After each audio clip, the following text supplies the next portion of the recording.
bienvenida a Allen Collie, señores. Hola, buen día, Dalma. De verdad que un mes, como que para mí yo estoy como soñando. Necesito que me pellizquen, de verdad, porque estoy muy feliz, de verdad que sí, con este mes en saludando nuestro espacio, el espacio de ustedes, en donde ustedes pueden aprender como yo aprendo, como Dalma aprende, como nuestros invitados brillan. De verdad que súper feliz, de verdad que sí. Feliz estoy yo de poder también dar la bienvenida a la psicóloga que nos acompaña. Yo iba a decir nuestra psicóloga también, pero ya la siento como nuestra. Iliana Flores, gracias por estar aquí. Bienvenida. Gracias, honor el mío, pues esta hermosa invitación y sobre todo estar en un día que para ustedes es especial, ya que vamos a compartir bienestar, salud y sobre todo ese propósito de vida, de que cada uno lleve salud mental a la vida cotidiana. Amén. Y de que salud mental sea una realidad en todo el sentido de la palabra, ya que esos pequeños hábitos positivos que implementamos en nuestro día a día y el nivel de conciencia con el que lo vivimos hace la diferencia. Así que gracias por la invitación. Gracias a usted. Y yo sé que hay muchos de nuestros televidentes que también ahí la siguen en las redes sociales. Ileana es muy activa y uno se identifica muchísimo con cada uno de esos posts porque es como si estuviera reflejando también lo que estamos viviendo y eso es lo que queremos. Hoy vamos a hablar un poquito de enfrentar el duelo y a veces hablar de los temas más difíciles de la vida nos resistimos, pero también poder canalizar esas emociones a tiempo, prepararnos para quizás nos hace afrontarlo de una manera diferente. Claro. Así es. Pues sí, realmente con el tema del duelo, el duelo es un proceso adaptativo y donde quiera que exista una pérdida habrá un duelo. Entonces, en este orden siempre me gusta explicar que el duelo no es exclusivo de la pérdida de un ser querido. Sí. Más bien, todo lo que era mío y ya no me pertenece implica una pérdida.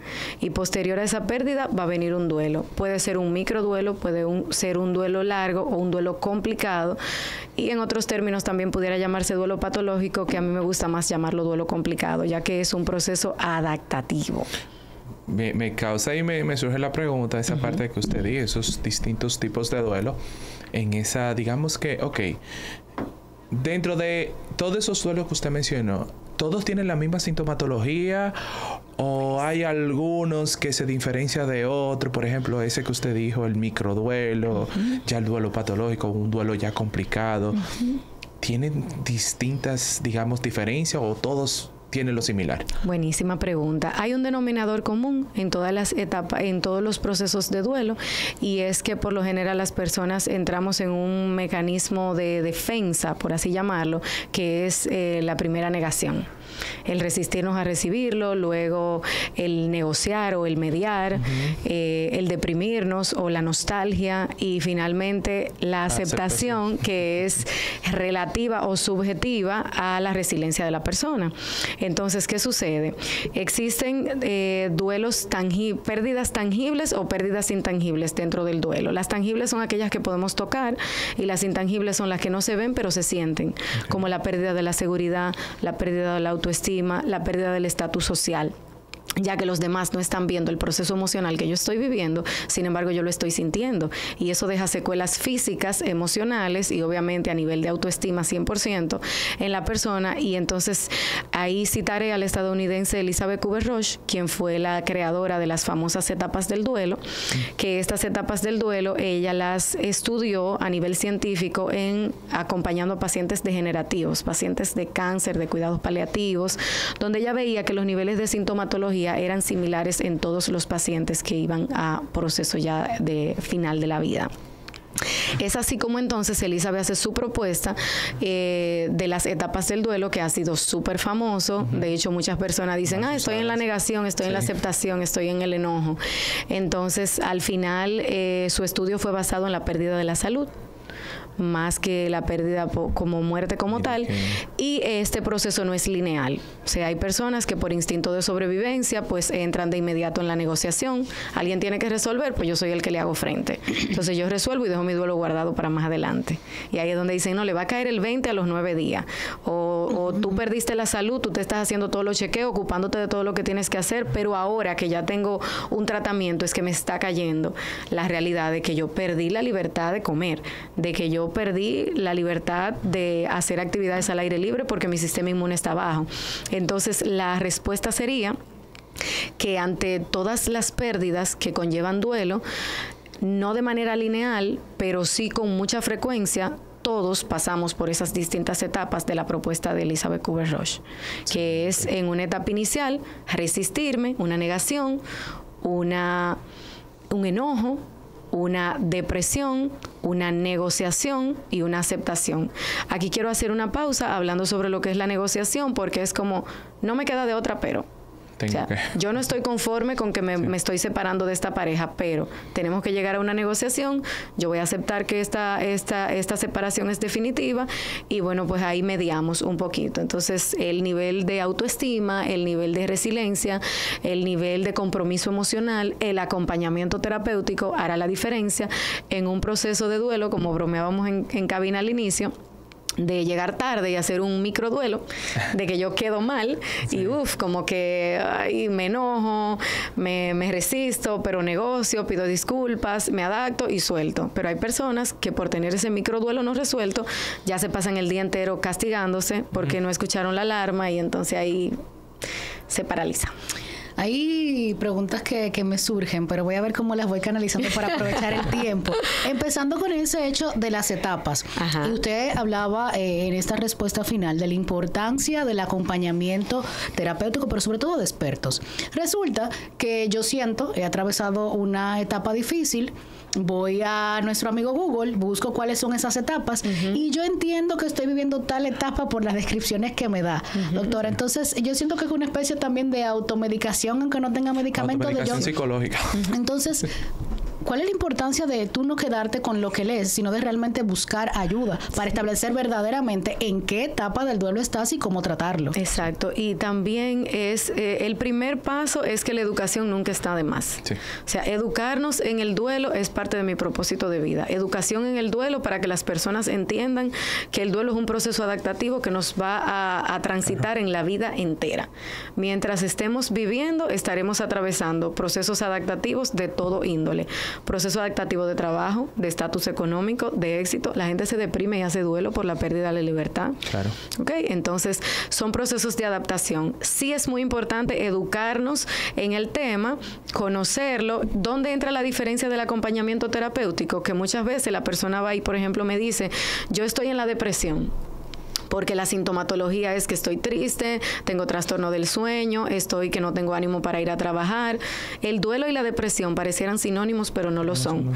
Existen sintomatologías muy similares y solo un profesional de la conducta puede hacer un diagnóstico diferencial.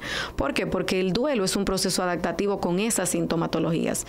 ¿Dónde entra la depresión? Cuando estas sintomatologías se quedan paralizadas por un tiempo muy prolongado, extendiendo más de los 6 meses a 1 año, y entonces necesitamos ahí el acompañamiento exclusivo de un profesional, y ahí entra un posible duelo complicado patológico, porque cuando escudriña el profesional y se da cuenta de que había un tema de ansiedad con papá, de ansiedad con ese ser querido, un tema no resuelto, entonces el terapeuta con herramientas, el experto en ansiedad nos puede validar, con herramientas que van a ayudar a que la ansiedad se elimina cuando yo me ocupo de lo que yo puedo controlar. Sí es. Entonces, si el ser querido ya no está y ya yo no puedo controlar el resultado, yo tengo que controlar por lo menos mis niveles de culpa.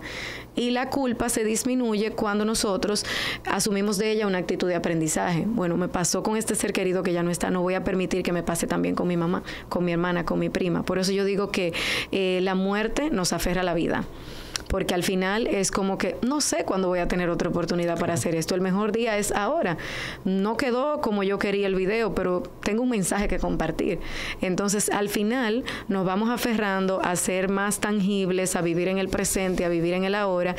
Y por eso la educación no está de más. La importancia del terapeuta es muy determinante en el tipo de duelo que se está viviendo. Y sobre todo en el autoconocimiento de uno mismo, porque hay personas que tienen enfermedades mayores, procesos degenerativos muy importantes, sin embargo es una persona muy leída, que ya viene de procesos emocionales trabajados, y simplemente el terapeuta no va a jugar un papel trascendental en su proceso. Sin embargo, esta colación siempre la hago, y es que el niño al que se le quedó la lonchera, el adolescente que terminó los amores y el adulto que debe la tarjeta de crédito, ¿cuál es la diferencia del problema de los tres? Que a los tres se le está viniendo el mundo encima. Los tres tienen un problema que no tiene solución inmediata. Entonces, un duelo por la pérdida de un ser querido, un duelo por la pérdida de peso bariátrico y un duelo por terminar una relación tóxica. A los tres se nos está viniendo el mundo encima. Así es. Antes de que lo digan, porque estamos así bombardeados de buena información y yo sé que ustedes también están pendientes de sus pantallas. Vamos a continuar después de la pausa. Aquí estamos, seguimos.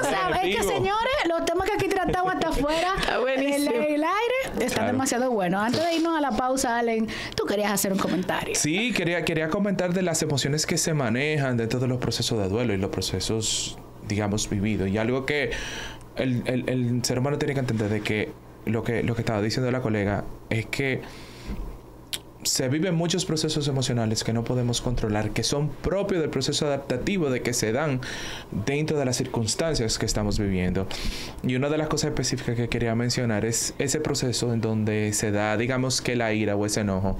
Señores, es normal de que se dé la ira porque la ira se activa y dentro de las funciones sociales y motivacionales que tiene la ira es cumplir objetivos, y es normal de que cuando algo se nos está siendo impedido, como por ejemplo, a lo mejor no puedo comer un pedacito de chicharrón porque estoy teniendo un proceso específico, no puedo comerme un dulcito porque tengo diabetes, no puedo seguir teniendo el mismo estilo de vida que antes. Es normal de que usted tenga ira porque se me está haciendo algo impedido en ese momento y tengo que transicionar y adaptarme ante esas circunstancias específicas. O sea que todas las emociones se van a dar porque es parte de la adaptación. Usted hablaba hace un ratito del tema de que el niño, el adolescente, la persona adulta, en diferentes casos, pero un duelo. Entonces, ¿cuál es quizás, quién busca más ayuda en el duelo? El duelo en los niños es una realidad, no es que el niño se está haciendo, que está haciendo una rabieta o que eso llamando la atención, o que eso es llamando la atención, por ejemplo. Sí, como bien decía el colega, pues el enojo es la otra cara del dolor. Entonces, por la naturaleza del manejo de las emociones y de no querer reconocer estoy triste, estoy mal, que es un tipo de aceptación, entonces nos enojamos. Sí. Y donde hay una persona violenta, donde hay una persona con niveles de agresividad para consigo y para con los demás, ¿ok? Porque hay métodos agresivos como comer de más, beber de más, silencios prolongados, aislarse del mundo, cerrar las redes sociales, todo eso es enojo y todo eso viene como ser la otra cara del dolor. Entonces, ¿qué sucede con esto? Que tiene distintos modos de cómo comportarse en las distintas edades. Los niños, todo el que ha acompañado en el sector educativo, como es mi caso, sabe que cuando hay procesos de divorcio, procesos de separación, de desvinculación familiar o de reestructuración familiar, sería la forma correcta, el niño no va a llorar en la escuela. El niño va a mostrar vulnerabilidad o enojo. Agrede, muerde, se aísla, no quiere compartir con los amigos porque el mundo deja de ser un lugar seguro porque su mundo no está siendo un lugar seguro. Entonces, como el autoestima en los niños se forma de 0 a 8 años, por lo general se rebustece más adelante, pero es como esa etapa inicial donde la autoestima debuta. Entonces el niño está absorbiendo a nivel neuropsicológico una información donde no hay seguridad, porque si mis adultos cuidadores están desvinculándose, ¿qué me asegura a mí que la escuela es un lugar seguro? El adolescente prefiere aislarse, guardar silencio, ya que no se siente comprendido, ni él mismo se comprende. Hay un tema endocrino, hay un tema social, hay un tema de aceptación personal. Como bien hablaba mi colega, él decía que, o sea, hay cambios que no los entendemos.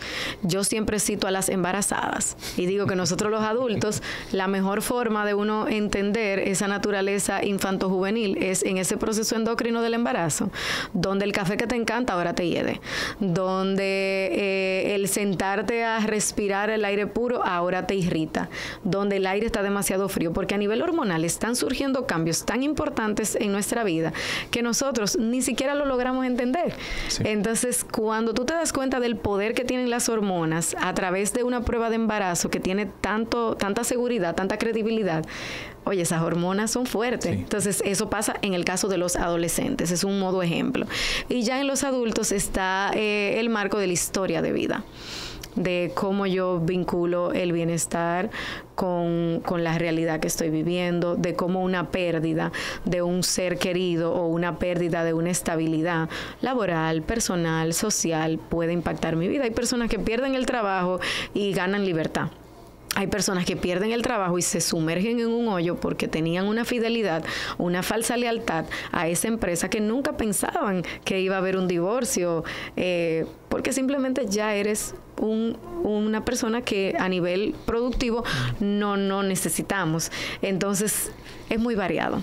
Es muy variado y muy mixto el comportamiento del duelo, pero sí, en el caso de los niños siempre vamos a ver esa parte del enojo, la irritabilidad, y en los adultos, o sea, el denominador común es la irritabilidad en todos. Perfecto, vamos a leer esta pregunta que nos dejan en las redes sociales. Gracias por seguirnos, como siempre le digo, vayan a también hacernos sus comentarios, a ver las cápsulas de los programas pasados en Saludando RD con .d, y dice cuáles son algunos de los signos o síntomas que me alertan de que tengo que buscar ayuda profesional para manejar mi duelo. Perfecto.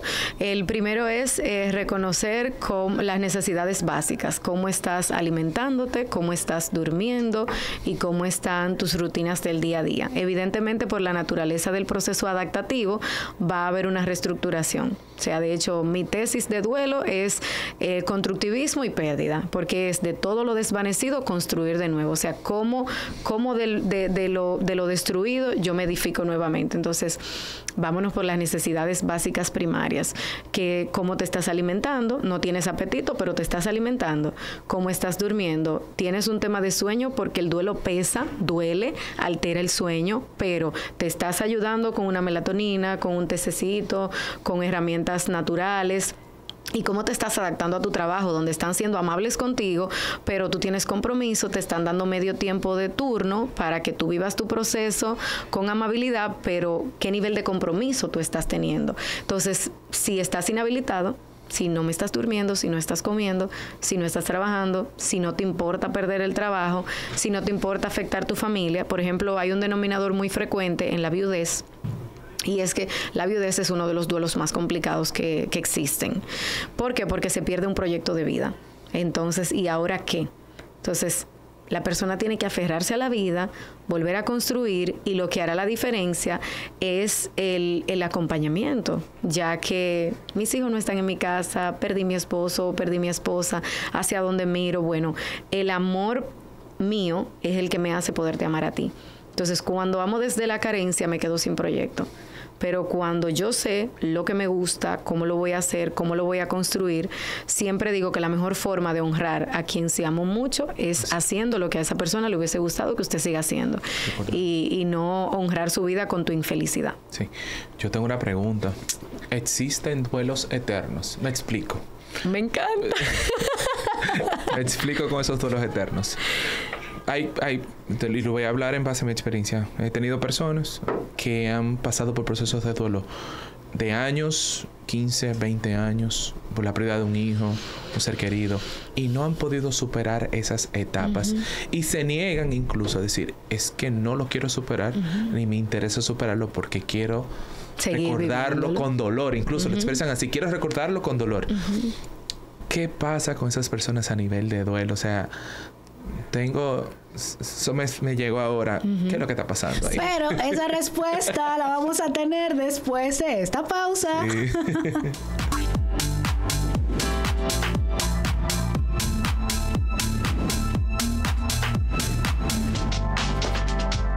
Aquí continuamos.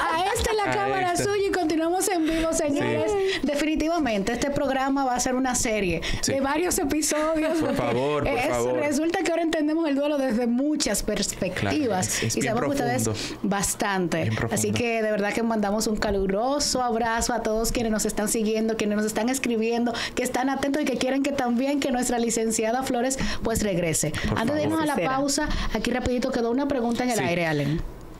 ¿Se cura o no se cura el duelo? El duelo no se cura. con el duelo se aprende a vivir. El duelo es un proceso adaptativo y nos adaptamos o no nos adaptamos. Entonces, existe un punto diferencial en el proceso adaptativo del duelo y es que lo rodeas o lo atraviesas. Entonces, cuando estamos rodeando un duelo, sobrevivimos al día a día. Okay. Sobrevivo, pero cuando viene el aniversario, que es a nivel de duelo, algo muy importante, muy crucial, el duelo aniversario se hace sano o se hace complicado. ¿Por qué? Porque en ese duelo aniversario la persona o deja de comer, no sale, no comparte. Todos los días de las madres yo me limito, no doy regalo, no salgo, me aíslo. Es un duelo complicado. Ahora, cuando hay un duelo aniversario, recuerdo a mi madre, ya no está conmigo, busco fotos, lloro sanamente, hago un homenaje, visito el lugar donde descansan sus restos.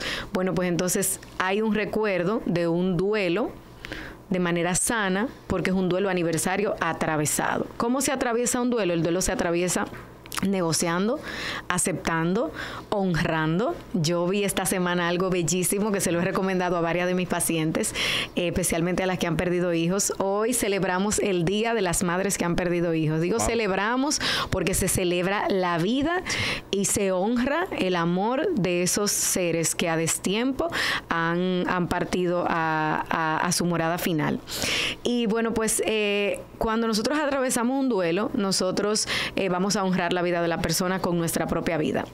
Entonces, la idea era poner un código QR en el aniversario de ese ser querido con sus fotos memorables, con sus videos, con anécdotas. Entonces, por ejemplo, ahora con los celulares que nos recuerdan, esa foto hace 4 años. Qué lindo la etapa que estábamos viviendo, pero hay canciones que nos llevan a etapas a las que no queremos volver a vivir. Hay canciones que nos dicen, mi graduación del colegio, o sea, cerré un ciclo, sí lloré, sí fue mi graduación, sí me dio nostalgia, pero fue un duelo sano, porque es un proceso adaptativo que me lleva a trascender, que me lleva a bienestar. Entonces, 2 puntos muy importantes. Cuando vamos a atravesar el duelo, vamos a sufrirlo, vamos a vivirlo, vamos a llorarlo, vamos a pasar por etapas incómodas, pero nos vamos a liberar. Por ejemplo, hay una terapia una herramienta terapéutica que yo utilizo mucho, que es la de la silla vacía, totalmente emocional, no espiritual, y es una terapia liberadora, bellísima, donde la persona escucha lo que todavía de tu ser querido que ya no está contigo, está dentro de ti, y es como un milagro. Siempre guiada por un terapeuta. Una persona que no esté especializada no lo puede hacer, ya que podría llevar a la persona simplemente a la catarsis, y eso sería fatal en el proceso del duelo. Pero cuando el duelo se rodea, es cuando el ciclo se repite y la persona siempre cae. Cae los días de la madre, cae los días de los padres, cae los San Valentín. Y cuando el proceso se atraviesa es cuando yo honro tu vida anualmente. Lo que no te libera de que te va a dar nostalgia, vas a llorar, va a ser emotivo, pero siempre me gusta traer a colación que, por ejemplo, cuando nosotros estamos haciendo un homenaje de una pérdida de hace un año, hacemos por decir algo, una eucaristía, un culto, se le da honor a esa persona, alguien lee unas palabras a honrar a esa persona. ¿Qué viene después de eso? Un ágape. Sí. Un compartir familiar, una foto bonita, un momento memorable, una foto de ese ser querido. Y entonces el nuevo significado ante la pérdida, que es uno de mis eslogans, entonces se hace una realidad. Y es que el amor le gana al dolor. Amén. Yo pienso que ustedes están activos en nuestras redes, ha respondido quizás, pero para que puntualicemos en estos 2 minutos finales. Okay. Denos algunas herramientas para superar el duelo. Buenísimo. Lo primero es educación en el duelo. Hay muchos libros, hay muchos podcasts, hay mucha información. Les invito a seguir a Gaby Pérez, quien es mi maestra y mentora de tanatología. Gaby Pérez Isla, Después de la Pérdida. Ella tiene su podcast Después de la Pérdida y está en Instagram como Gaby Tanatóloga. Yo de manera personal también en mis redes sociales siempre comparto mucho sobre los procesos adaptativos del duelo, ya que no son propiamente por la muerte, sino por todo lo que ya hemos conversado. Educación, compromiso y acompañamiento profesional. No tiene que ser exclusivamente conmigo. Hay muy buenos terapeutas de distintas áreas, de la psicología clínica, de salud, que tienen muy buenas herramientas que se van a adaptar a la necesidad puntual de cada quien. Claro. Allen. ¿Dónde la encontramos? En redes sociales, ya usted la mencionó, pero ¿dónde la encontramos? Sí, está hoy en la Rafael Vidal, en la Plaza Mediterránea, en mis redes sociales, mi nombre, Ileana Flores G, está el link para hacer las citas, tanto virtual como presencial, así que las personas que están fuera del país o fuera de la ciudad, por ahí pueden hacer su cita, que Margaret se encarga de coordinarla y de vernos. Sabemos que esa va a ser la primera. Volver, ¿Verdad que sí? Tenemos mucha tela que cortar. Bastante. Bueno, también reiterarle a ustedes y a este espacio que me parece brillante, hermoso, salud, bienestar desde una mirada de cercanía, personas joviales, fresco, sobre todo con mucho compromiso con el bienestar emocional, pues que se sigan dando espacios como este. Le auguro muchísimo éxito. Gracias por dejarme estar aquí. Gracias a los que se han conectado y a los que se conectarán más tarde. Bendiciones. Muchísimas gracias a usted por honrarnos con esa presencia y qué mejor manera de celebrar este primer mes. De verdad que gracias. Allen. Dalma. Misión cumplida por el día de hoy. Se logró. Muchísimas gracias. Se cerró, mira, con broche de oro. Y que ese es el primero de muchos meses Así más. es. A ustedes las gracias por el favor de su sintonía y será hasta mañana cuando nos saludemos nuevamente. Chao.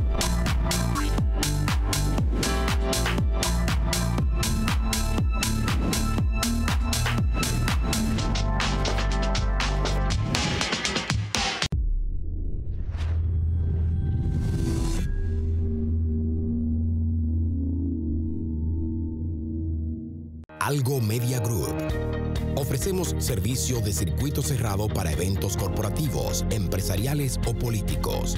Manejo de redes sociales, transmisiones en vivo, eventos deportivos, publicidad exterior y producción de contenido en general para sus eventos. Algo Media Group.